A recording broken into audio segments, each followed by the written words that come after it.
Confirm number 9007543767। ये corona की position में जैसा जितना मैंने आज तक शेयर किया वीडियोस, जिन लोगों का वीडियोस मुझे अच्छा लगा मैंने शेयर किया, लोगों तक पहुंचाने की कोशिश की। ठीक उसी तरह एक वीडियो मैंने लास्ट में शेयर किया, वो किसी डॉक्टर का है, उनका फोन नंबर भी दिया हुआ है। उनका कहना और बाकी लोगों का वीडियोस में जो कुछ कहना है उनको सम अप करके मैं कोरोना के लिए कुछ कहना चाहती हूँ। तो ये जो डॉक्टर का कहना ये है कि 2013 में 2013 में एक वैक्सीन जापान में दिया गया था, कुछ कुत्तों को, कुछ चूहों को, कुछ बंदरों को, और सबके सभी मर गए कुछ दिन बाद के बाद, और इनफर्टाइल भी हो गए। अब इनफर्टाइल का मतलब जो है डिक्शनरी देख लो। तो ये डॉक्टर यही बोलने की कोशिश कर रहे हैं कि जो जापान में बंद हो गया और किसी देश में नहीं दिया जा रहा है, वो वैक्सीन भारत में क्यों लॉन्च किया गया और उसको इंसान में क्यों दिया जा रहा है। तो जब जानवर मर रहे हैं तो कौन कह सकता है कि इंसान नहीं मर रहे हैं उस वैक्सीन की वजह से। और वो वैक्सीन देने के बाद मरे या ऐसे ही मरे, जो भी मरे, अभी तो यही ट्रेंड चालू है कि जो भी मर रहा है उसको कोरोना से मरा है, ये बोलना बहुत आसान है। लेकिन सवाल ये है कि उनका पोस्टमार्टम या ऑटोप्सी जो है वो करो तो पता चले कोरोना है कि नहीं, कोरोना था कि नहीं। अब सवाल वहां पर भी है, कौन से लोग ऑटोप्सी या पोस्टमार्टम करेंगे। ये भी तो हो सकता है कि पैसा लेकर वो हाँ को ना और ना को हाँ कर सकते हैं। और एक पॉइंट है कि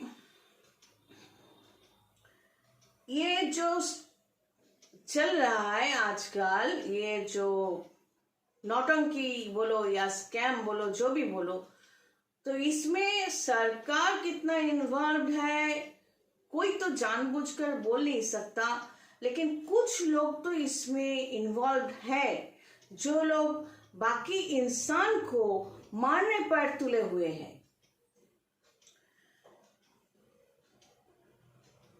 और एक पॉइंट है कि ये जो टेस्ट करना बंद कर दो।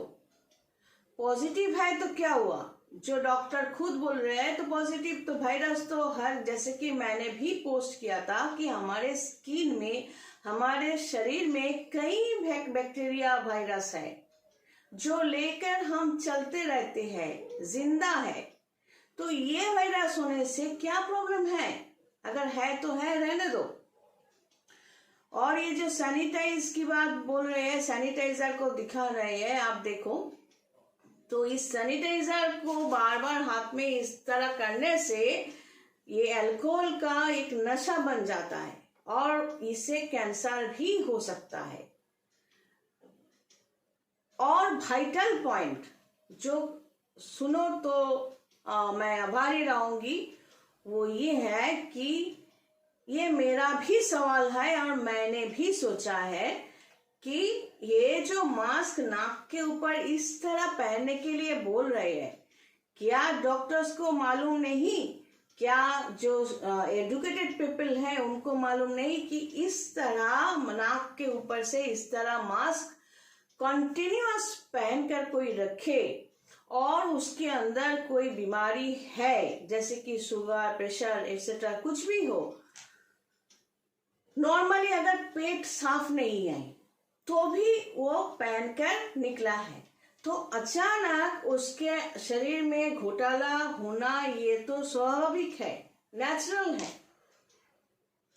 तो पहले बोल रहे हैं कि मास्क पहनो बोल बोल कर यहाँ से यहाँ तक, ये जो दिन पर दिन ऐसे मास्क पहनते पहनते जिन लोगों के अंदर थोड़ा बहुत बीमारी पहले भी हुआ करता था, मतलब हुआ करती थी।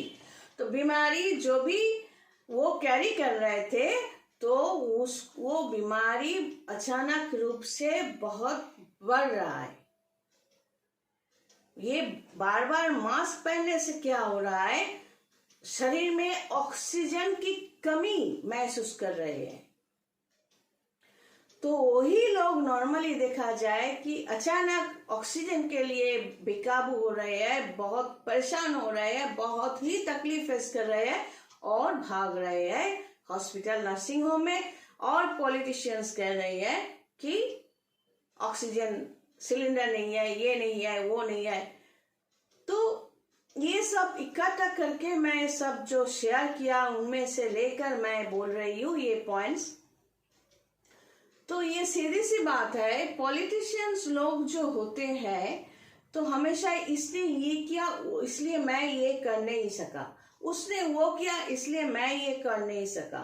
तो तुम क्या हो? तो इतने सारे लोग जो मर रहे हैं, सीधी सी बात है कि जनता जनार्दन किधर है?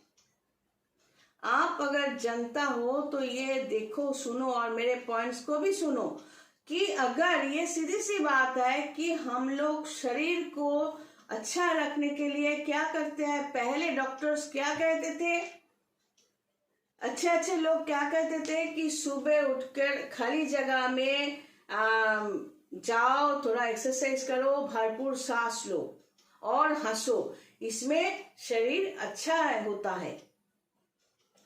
और वही लोग आजकल मास्क पहनाकर उन लोगों के पीछे भगाने के लिए तुले हुए हैं। ये क्या चल रहा है? ये एकदम नॉर्मल है कि नॉर्मली हम लोग डेली अगर जी जान से सांस ले सकते हैं तो इतना ऑक्सीजन की कमी शरीर में नहीं हो सकता। ये पूरा जो लॉकडाउन 22 मार्च 2020 से चला है, मैंने मेरे काम के लिए कई बार निकली हूँ, जानबूझकर पुलिस देख के मैंने मास्क लगाया था, नहीं तो दूसरे टाइम पे मैंने मास्क पहना ही नहीं। आज भी ऐसा ही करती हूँ। मैंने कई बार फील किया है कि जब भी मैं मास्क लगाती हूँ, यहाँ पर भी लगाती हूँ, तो मुझे तकलीफ हो रही है। तो सोचा कि हरामखोर डॉक्टरों के पास जाऊं या हॉस्पिटल में जाऊं, तो जाकर देखा जाएगा कि वो लोग मुझे भी पॉजिटिव बना देंगे।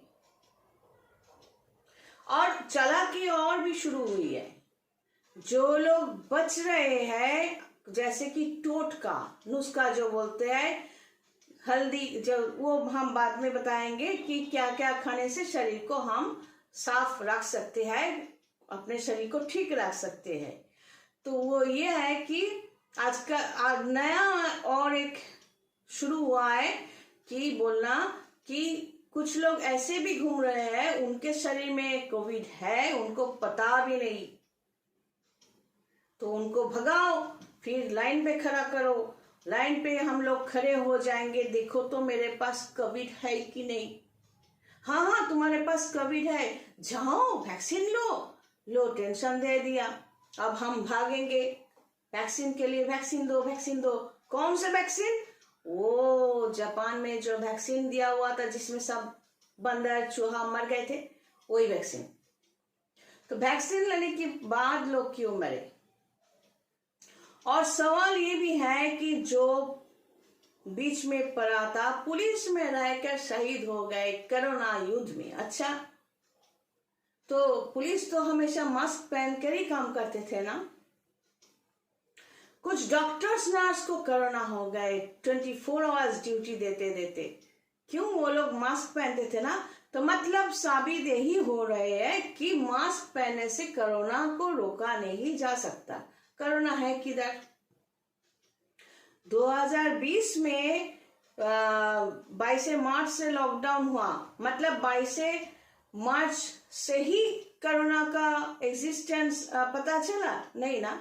तो 2019 में कोरोना था या नहीं, कैसे कह सकते हो? यही इन वीडियो में आप सर्च करो जो मैंने शेयर किया, उसमें आपको पता चल जाएगा। 2018 में भी तो वो कोरोना हो सकता था। कौन कह सकता है? तो कोरोना क्या बोलकर आया है कि मैं 2020 में एंट्री लूंगा? तो इसी तरह हम लोग देख रहे हैं कुछ पॉलिटिशियंस की वजह से, किसी न किसी वजह से हम लोगों को लाइन पे खड़ा होना पड़ रहा है। नॉर्मल रोजी रोटी जो है ये बंद हो गया है। इंसान हंसना भूल गए। जैसे कि पहले सचमुच जो दिल से डॉक्टर होते हैं वो लोग कहते थे कि भरपूर जीने की कोशिश करो। हम अपने क्लाइंट्स को हमेशा बोलते रहते हैं कि जो भी हो तुम काम करो, हम काम करें, साथ में एक जगह को पकड़ने की कोशिश जरूर करें, लेकिन इसका मतलब ये नहीं कि हंसना बंद कर दो, जीना बंद कर दो। हर एक सेकंड को जीने की कोशिश करो।